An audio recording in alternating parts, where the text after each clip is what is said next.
الحمد للہ وحدہ والصلاة والسلام علی من لا نبی بعدہ اعوذ باللہ من الشیطان الرجیم کذبت عاد المرسلین کذبت جھٹلایا عاد المرسلین قوم عاد نے رسولوں کو۔ قوم عاد کے متعلق اللہ تعالیٰ نے جو قرآن کریم کے اندر بنیادی معلومات بیان کی ہیں وہ آپ کے سامنے رکھتا ہوں۔ سب سے قبل یہ بات یاد رکھ لیں، قرآن کریم کی کئی صورتوں کے اندر اللہ رب العالمین نے ہود علیہ السلام اور ان کی قوم کا تذکرہ فرمایا ہے، جیسا کہ سورۃ الاعراف، سورہ ہود، سورہ حامیم سجدہ، سورۃ الاحقاف، سورہ زاریات، سورۃ القمر، سورۃ الفجر۔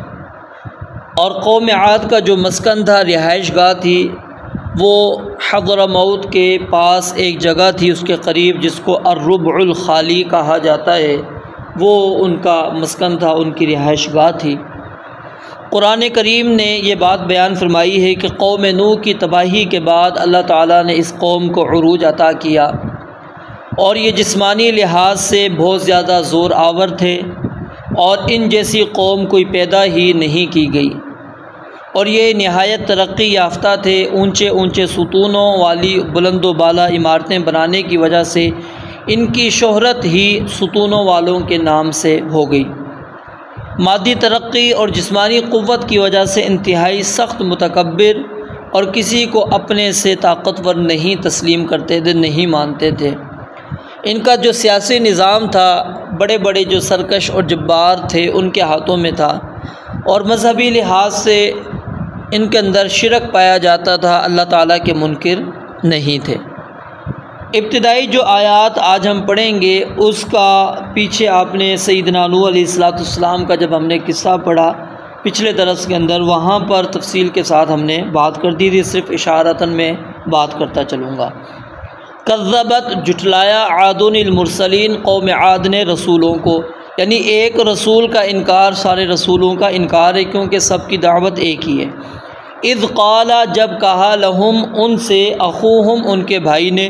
اخوہم کا لفظ پیچھے بھی آیا تھا، وہاں پر یہ بات میں نے پیش کی تھی، بیان کی تھی کہ ایک تو نسبی تعلق اس کا اظہار ہو رہا ہے، اور دوسرا خیر خواہی کا تعلق ظاہر ہو رہا ہے۔ اذ قال لہم، جب کہا ان سے، اخوہم ان کے بھائی، ہود نے، الا تتقون، کیا تم نہیں ڈرتے، انی لکم رسول امین، بے شک میں تمہارے لیے ایک امانت دار رسول ہوں، فاتقوا اللہ، پس تم اللہ تعالیٰ سے ڈرو، واطیعون، اور میری اطاعت کرو، میرا کہنا مانو، وما اسألکم علیہ من اجر، اور میں تم سے سوال نہیں کرتا اس پر کسی مزدوری کا، ان اجریہ الا علی رب العالمین، نہیں ہے میری مزدوری مگر اللہ رب العالمین کے ذمے۔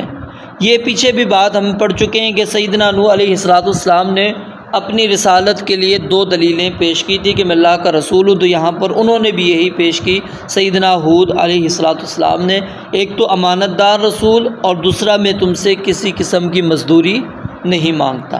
تو یہ تو وہی آیات ہیں جو پیچھے آپ نے پڑھ لی۔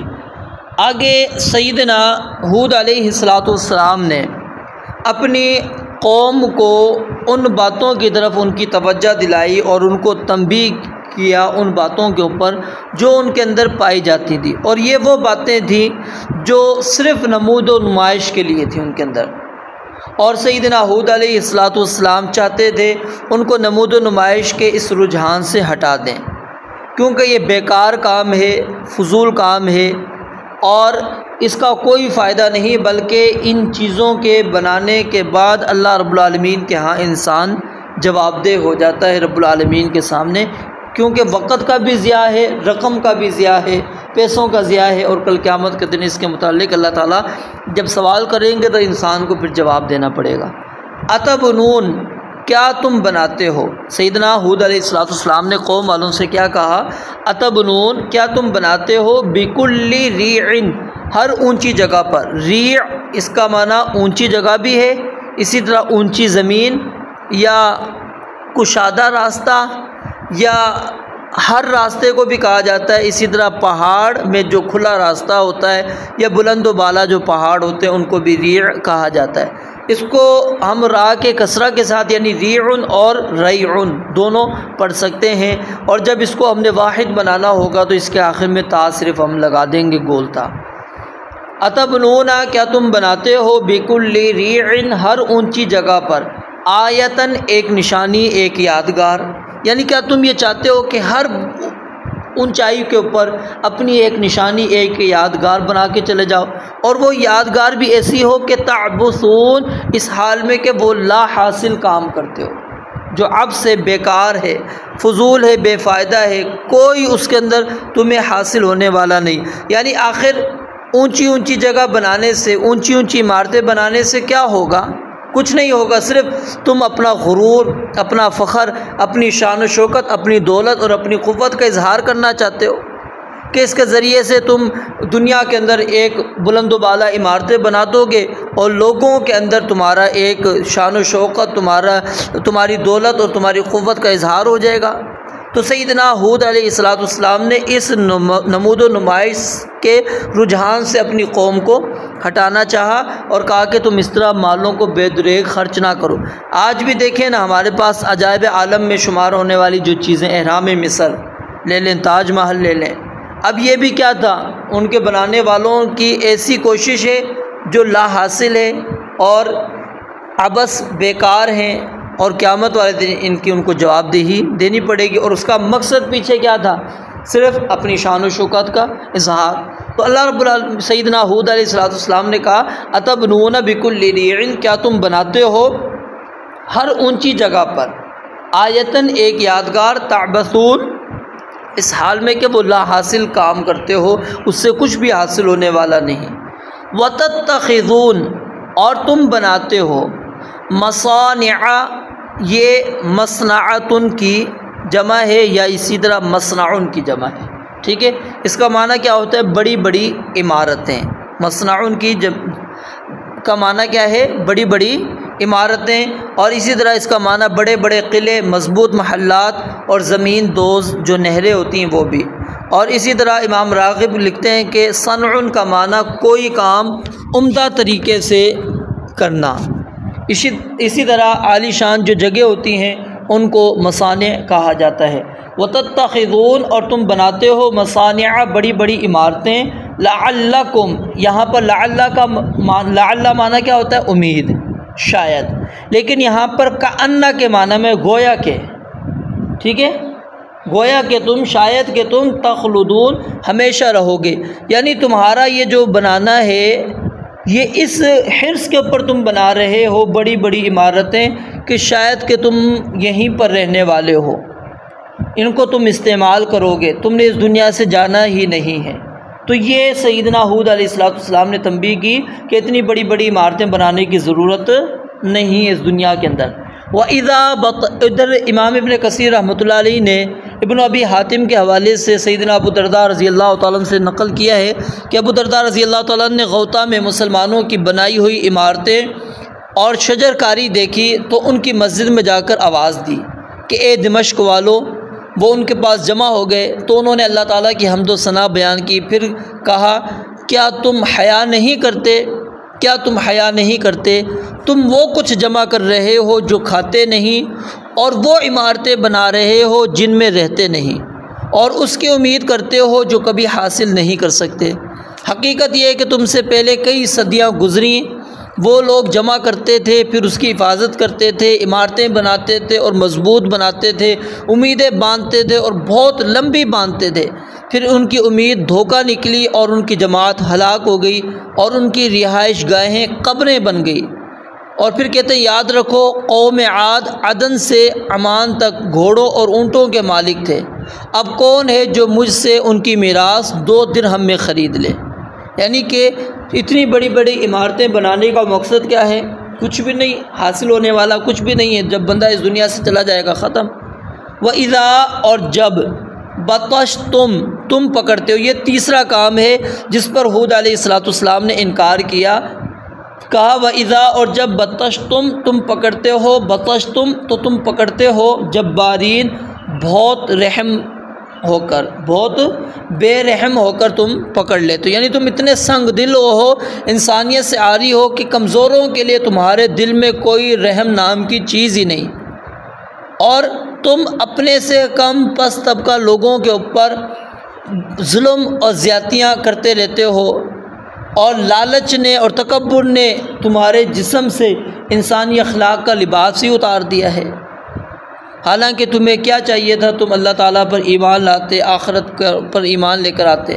اسی طرح سیدنا عبداللہ بن مسعود رضی اللہ تعالیٰ عنہ بیان فرماتے ہیں کہ یقیناً قتل کرنے میں سب لوگوں سے زیادہ اچھا طریقہ اختیار کرنے والے کون ہوتے ہیں؟ اہل ایمان ہوتے ہیں، یعنی وہ اس کے اندر بھی اللہ رب العالمین کا خوف رکھتے ہیں، ڈر رکھتے ہیں، اور دیکھتے ہیں کہ یہ جس کو ہم قتل کر رہے ہیں کیا اس کی قتل کی اسلام نے اجازت دی یا نہیں دی۔ وَإِذَا بَطَشْتُمْ، اور جب تم پکڑتے ہو تو بطشتم جبارین، تو تم پکڑتے ہو بہت بے رحم ہو کر۔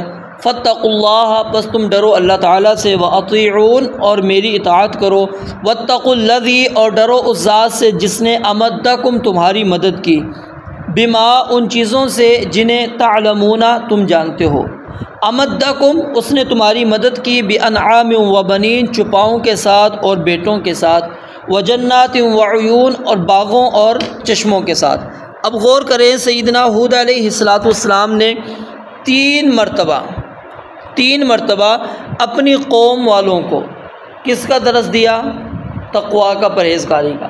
پہلے کیا کہا؟ اذ قال لهم ہود الا تتقون، اخوہم ہود الا تتقون، ایک، فاتقوا اللہ واطیعون، دو ہو گیا۔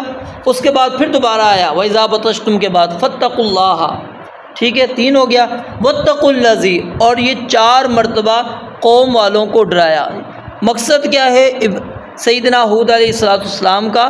کہ قوم والوں کو یہ ان کے اوپر جو اللہ تعالیٰ کی نعمتیں تھی، اللہ تعالیٰ کے جو احسانات تھے، مجمل طور پہ پہلے بیان کی، پھر تفصیل کے ساتھ بیان کی کہ اللہ تعالیٰ نے تمہیں مال بھی دیا ہے، اللہ تعالیٰ نے چوپائے بھی دیے ہیں، باغات بھی دیے ہیں، چشمے بھی دیے ہیں، بڑے بڑے محلات تم بنا لے، تو یہ سب کچھ اللہ تعالیٰ نے تمہیں دیا، کیا وہ رب العالمین تم سے چھین نہیں سکتا؟ اس لیے تم ڈرو اس رب العالمین سے۔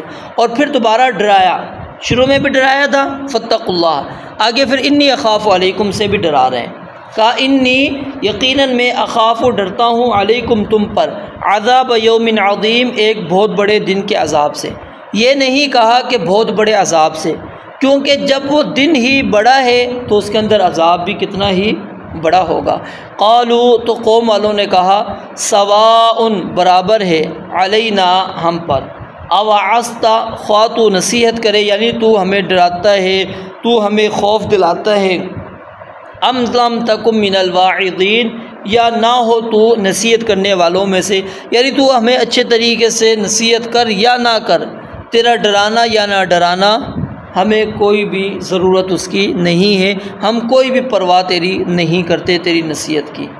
ان ھذا، نہیں ہے یہ، الا خلق الاولین، مگر پہلے لوگوں کی عادتیں، یعنی یہ جو بت پرستی ہے، یادگاریں ہیں، یہ عالی شان عمارتیں بنانا، اور پھر اپنے مخالفین کے ساتھ اس طرح ظلم زیادتی کرنا، ایسا سلوک کرنا، یہ ہمارا شیوا نہیں تھا، ہمارے جو آباء و اجداد تھے ان کا بھی یہی تھا، ان کا دین بھی یہی تھا، تمدن بھی یہی تھا، ان پر تو کوئی عذاب نہیں آیا اور ہم پر بھی کوئی عذاب آنے والا نہیں۔ یا پھر دوسرا مفہوم علماء یہ بیان کرتے ہیں کہ جو تم نصیحت کرنا چاہتے ہو کر لو، یہ کوئی پہلی نصیحت نہیں ہے، ہم سے پہلے آباء و اجدادوں کو بھی یہ نصیحتیں کی گئی، لیکن ہم پر ان کا کچھ بھی اثر ہونے والا نہیں ہے۔ ان ھذا، نہیں ہے یہ، الا خلق الاولین، مگر پہلے لوگوں کی عادت، وما نحن، اور نہیں ہیں ہم، بمعذبین، ہرگز عذاب دیے جانے والے، یعنی ہم وہ لوگ نہیں ہیں جن کو عذاب دیا جائے گا، اگر ہوتا تو ہماری آباء و اجدادوں کو بھی عذاب مل جاتا۔ فکذبوہ، پس انہوں نے جھٹلایا سیدنا ہود علیہ السلام کو، فاہلکناہم، پس ہم نے انہیں ہلاک کر دیا۔ اور جو ان کی ہلاکت ہے وہ سورہ حاقہ وغیرہ کے اندر موجود ہے، وہ کیا ہے کہ سخرھا علیہم 7 لیال و 8 ایام حسوما فتر القوم فیہا صرعا کأنہم اعجاز نخل خاویہ، 7 راتیں اور 8 دن مسلسل ان کے اوپر وہ آندھی کی صورت کے اندر عذاب ان کے اوپر رہا۔ ان فی ذالک لآیہ، بے شک اس میں یقیناً عظیم نشانی ہے، وما کان، اور نہیں تھے اکثرہم، ان کے اکثر مؤمنین ایمان لانے والے۔ یہاں پر نبی علیہ السلام کو تسلی دی جا رہی ہے کہ ان کے اکثر بھی ایمان نہیں لائے، یہ مشرکین کے اکثر بھی ایمان نہیں لا رہے. وَإِنَّ رَبَّكَ اور بے شک آپ کا رب لَهُوَ الْعَزِيزُ الرَّحِيمُ یقیناً وہی سب پر غالب بے حد رحم والا ہے. تو یہ واقعہ سیدنا ہود علیہ السلام اور ان کی قوم کا اللہ تعالیٰ نے بیان کر کے ایک تو نبی مکرم علیہ السلام کو تسلی دی، اور پھر وہ ان کی طاقت اور قوت کو اللہ رب العالمین نے یہاں پر بیان کیا ہے کہ وہ کتنے طاقتور تھے، لیکن اس کے باوجود اللہ تعالیٰ نے ان کو کیا کر دیا؟ تباہ و برباد کر دیا. وہ اپنی عمارتیں بناتے تھے یادگاریاں، نشانیوں کے طور پر کہ لوگ ان کو قیامت تک یاد کریں گے، لیکن یاد کرنے والا کوئی نہیں ہے، کیونکہ جو بندہ اللہ کی عبادت نہیں کرتا اللہ تعالیٰ اس کو یادگار بھی نہیں بناتا. اگر بناتا ہے تو وہ عبرت کے لیے اللہ رب العالمین اس کو بناتے ہیں. وہ اس طرح یادگار نہیں ہوتا کہ لوگ اس کا اچھا خیر کا تذکرہ کریں، بلکہ عبرت حاصل کرنے کے لیے رب العالمین ان کو رکھتے ہیں. رب العالمین سے دعا ہے اللہ تعالیٰ سمجھنے عمل کرنے کی توفیق عطا فرمائے. وآخر دعوانا الحمدللہ رب العالمین.